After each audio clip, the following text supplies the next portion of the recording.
Hello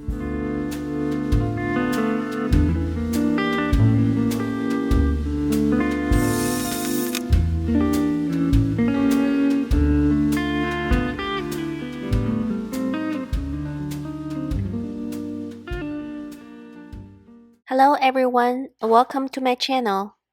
In my last video, I shared with you how to make a frame of an outdoor gate using half-lap joints. Today I'll continue to finish the installation of the wooden gate. After finishing the door frames, I went to the local Ace Hardware store that's near my home. Recently, I received a $5 coupon in the mail, so I wanted to use it and buy a can of wood stain.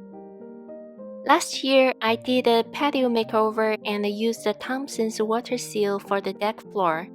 The product quality was good, so this time I decided to go for the same product.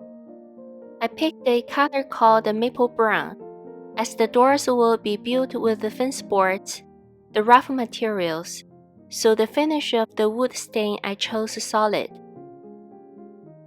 Although the door frames will be covered by the door panels, I still apply a coat of stain so there will be stronger protection against the weather damage.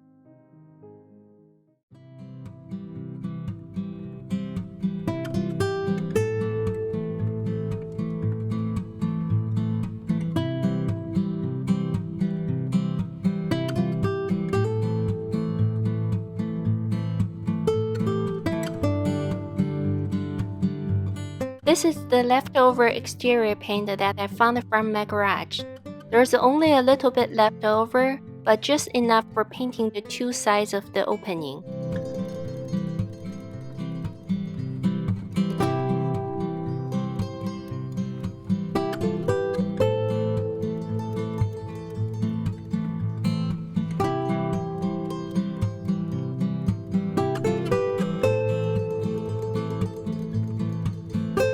I went to Home Depot to pick up some outdoor fence boards.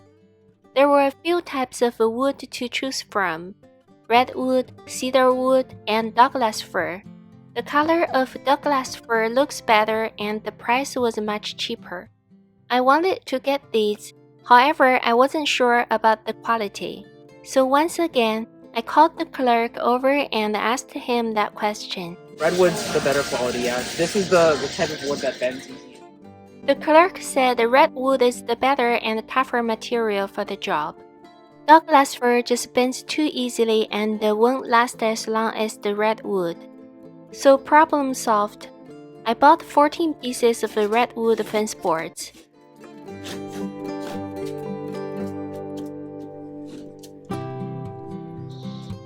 These doors are tall. Initially, I wanted to install the fence boards vertically, but these fence boards are only 6 feet long. If I install them vertically, that means I have to cut the second piece in order to cover the entire row. But if I install them horizontally, then one piece will cover both doors. Therefore, even though I like the vertical lines better, I'll go with the horizontal lines. This way will make the process much quicker and easier. The next step is to install all the hinges onto the frames. I bought 6 pieces of hinges from Home Depot. As the doors open inward, these hinges won't be seen from the front. I could have bought the simple style instead. However, the price of these hinges were not that much higher, so I got these pretty ones.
In order to build the double doors beautifully, it is very important that all the boards on the doors are arranged neatly.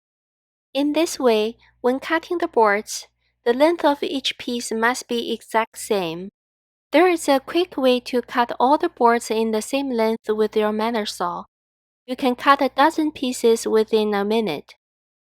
Want to know how? Let me show you right now. There are 2 holes on each side of the miter saw fence. If you watched my last video, you know these are used for screwing the additional board on the fence. Place a piece of wood against the fence. One end is aligned with the length of the fence, and the other end is slightly longer than the length of the wood you are cutting. Which side is longer and which side is shorter depends on your own operating habits. If you are right-handed, put the longer end on the right, and if you are left-handed, then put the longer end on the left. Next, use the screws to secure the wood to the fence from the back side. Once both sides are secured, make a cut. Then measure the length you need to cut on the longer side and mark it with a pencil. Then use a clamp to attach a piece of wood block on the board. Make sure it's aligned with the length you have just marked. And there you go, a simple template is ready. Now it's time to cut the wood. Just put the board on the saw table, one end against the wood block, and cut it directly. You don't need to measure the boards one by one. The cuts will be the exact same size, with great quality and efficiency.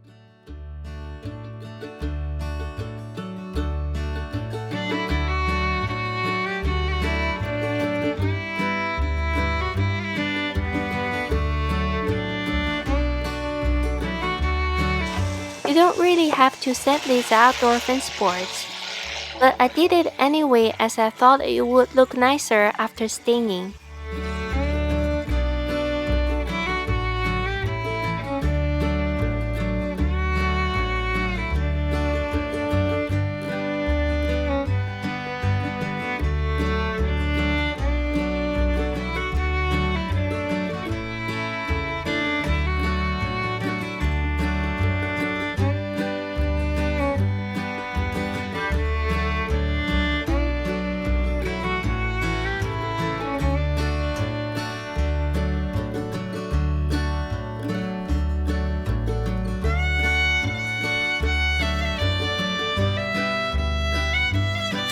Before installing the door panels, I fixed the 2 doors temporarily with a clamp.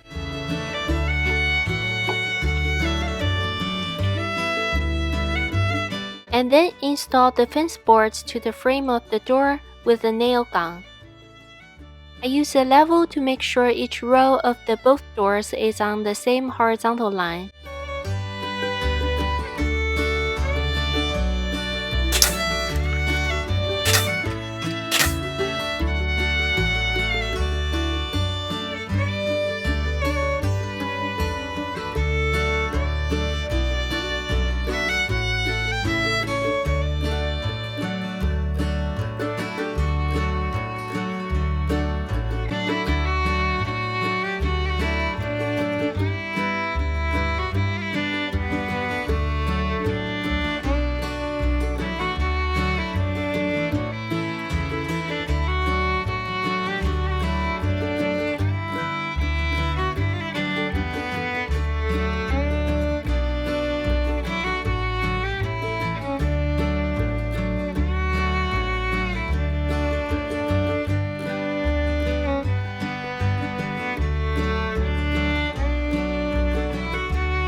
After everything was installed, I used the foam roller to evenly apply the 2 coats of stain on the door panel. Make sure the first coat is completely dry before applying the second coat.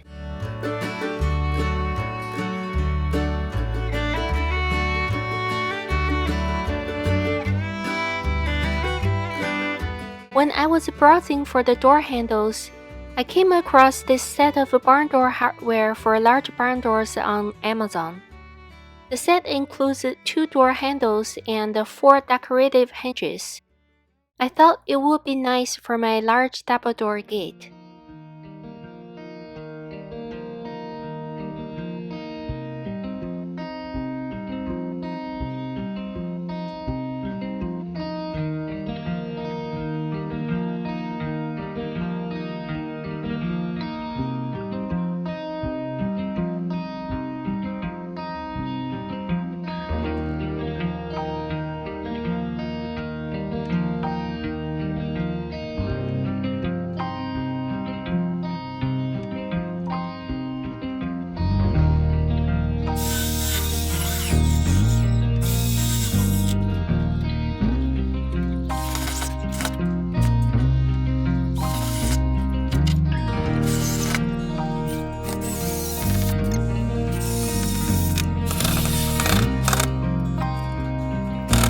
For safety's sake, I bought a padlock with the hardware when getting the wood at Home Depot. At this point, the place feels much safer and secure.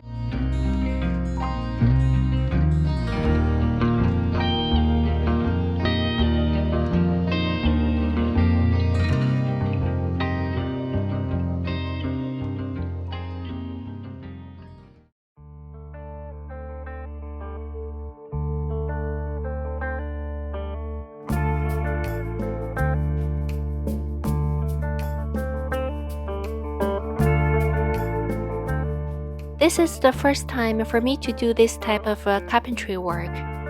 Although some of the technical details are far from perfect, but the basic function and appearance still meet my expectations. Just like everybody else, I learn from my experience, and I feel more confident that I'll do better the next time. Thank you so much for watching. I'll see you all next time.